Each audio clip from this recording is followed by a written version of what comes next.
So originally we planned to stay in Dana Point for 3 days, which is the maximum time they allow a boat to stay in the anchorage there.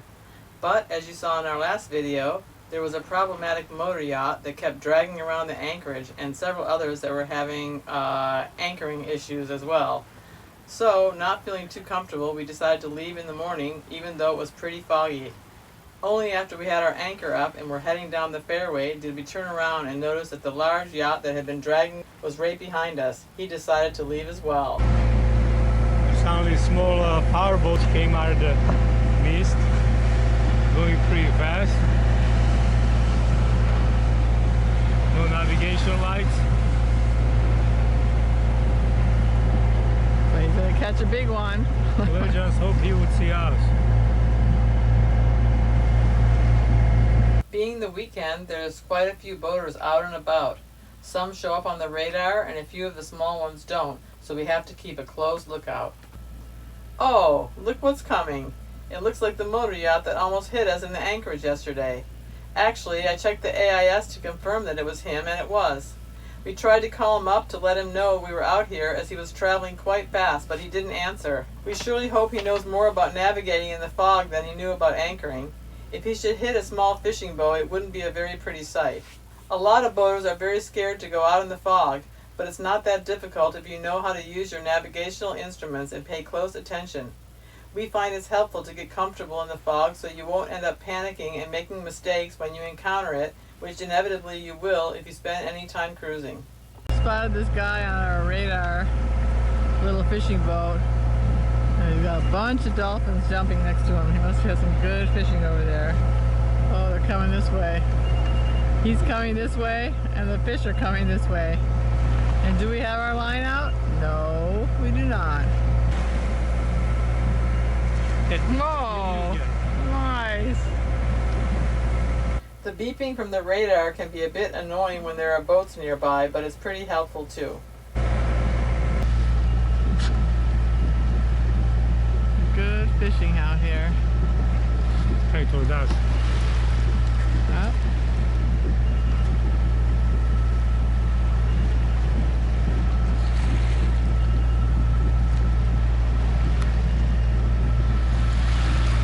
Oh, we got a little hitchhiker. Oh, cool. He looks so frazzled. Hi.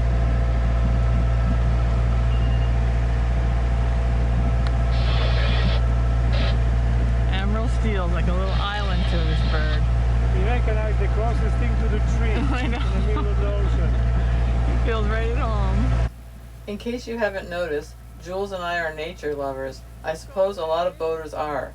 We get so excited whenever we get a visit from a bird, a whale, or dolphins. This is one of the reasons we love to be out on the water, because you feel so close to nature. Okay, you can stay. Yeah, you can stay as long as you want.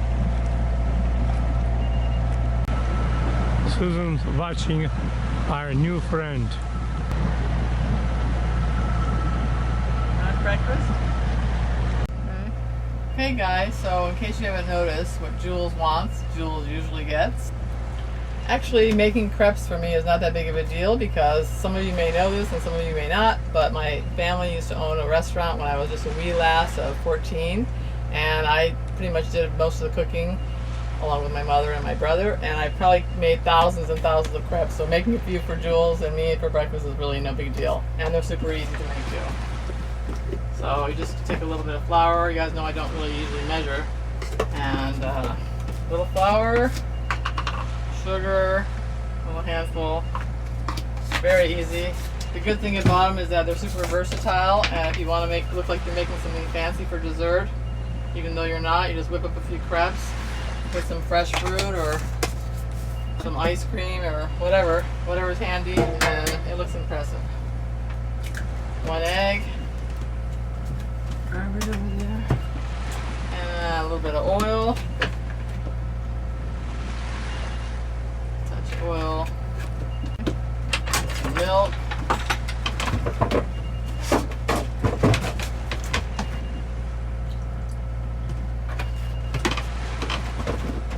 I usually start out with like about a half a cup of milk, and if it's not thin enough, I just add a little water. I use whole milk, so and get yourself a whisk. The most important thing is you don't want any lumps in these. They gotta be nice and smooth. They have to be thin and lump free. So just whisk it up until it looks like you've got the right kind of a thin batter. So I turn it on medium and let my pan heat up before I fry it. And to see that I haven't been slacking today, I made a couple of baguettes too for lunch and dinner, and in my handy Dickinson oven here. So I know my pan is ready because I put a little water on my finger and just flick it in the pan. When it sizzles, it's good. You want to make sure your pan's hot enough. And you just take a little bit of the batter and you just roll it around. After making many, you'll get the hang of it, but you don't want to have any little holes. Put it there. Just getting a little brown around the edges. Looks like it's time to flip it over. So you just put the spatula there on the edge and kind of peel it back. I usually grab it with my fingers so it doesn't tear. Sometimes when you use a spatula, they're thin and they tear, so I just grab it and flip it over. And then I cook it for about 10 or 15 seconds on the second side. You don't really want it brown, you just want to cook it a little bit. And then flip it out. Make another one here. Usually in between, while one crepe's cooking, the other one's being made. And this one I'm just going to put a little jelly in. Like I said, they're very versatile, and the best are with some good fresh fruit and whipped cream or sour cream. Yummy. A little blackberry jam here. And then when they're done, if you want to make them look fancy, you can dust them with powdered sugar and then put some sour cream or whipped cream. That's what I had for breakfast. So what kind of hardtack did the cook rustle up for your breakfast this morning, Captain Jules? Here we have 6 crabs, also known as a palachinki. I was going to ask you what they call them in Slovakia. Sour cream and a jelly filling, strawberry jelly filling. No, it's blackberry. Blackberry filling, and 1 brown sugar and butter. And I guess we will not go hungry today. You're not spoiled or anything, right? No, I'm not spoiled. I eat whatever she gives me. I'm so happy what she gives me is good. No, I think actually it went like this. I said, Jules, what would you like for breakfast? He said, could you make me some crepes this morning, Susan? I like crepes. And what happens? I make you crepes. See? And now I'm gonna enjoy it. Look, the first bite.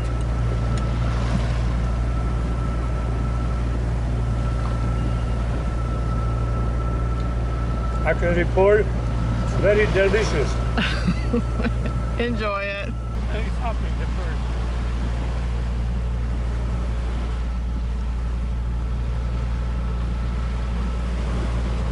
A lot of traffic out here this morning.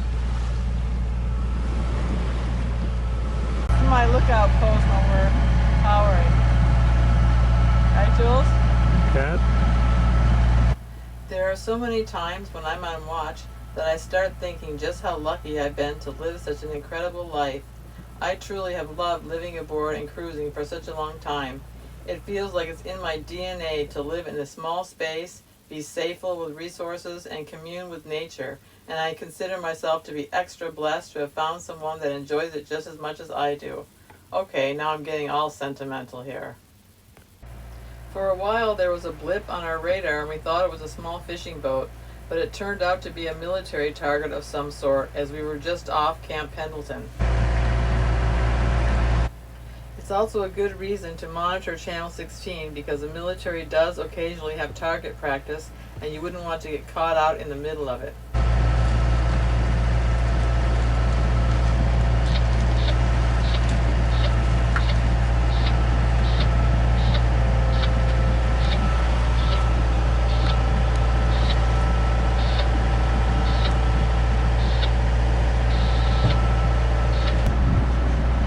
Coming into Mission Bay. There's this lovely bank of fog out there, which we were in all day pretty much. It's sunny here. Finally the fog lifted as we're entering Mission Bay. There is a sun out there after all. When you leave Catalina, you have 2 options. You can head straight for San Diego and make an overnight trip of it.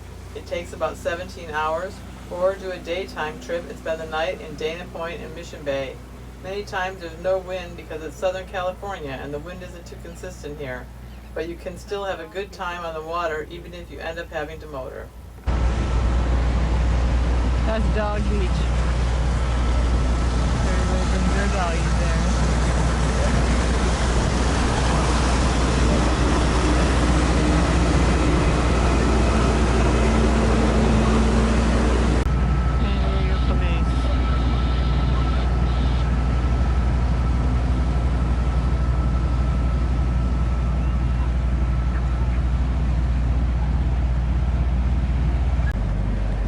Nice yacht, huh?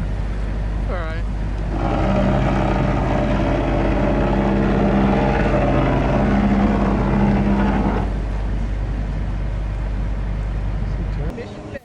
We anchored in Mission Bay before sunset, which was nice, and there was always a lot of activity there, such as this crazy new contraption. Check it out. You know you want to try it. So the trip to Catalina wasn't the South Seas or the Pacific Northwest, but as long as we're out on the water, it's all good and we enjoy ourselves. So that's it for now, guys. I hope you enjoyed the video and got something out of it. And if you did, please don't forget to leave a comment and a thumb up. We love hearing from all of you. And before we leave, we'd once again like to thank all of you that support our channel through Patreon and PayPal. We really appreciate your support, guys, and we will see you all next time. Bye-bye. Bye-bye.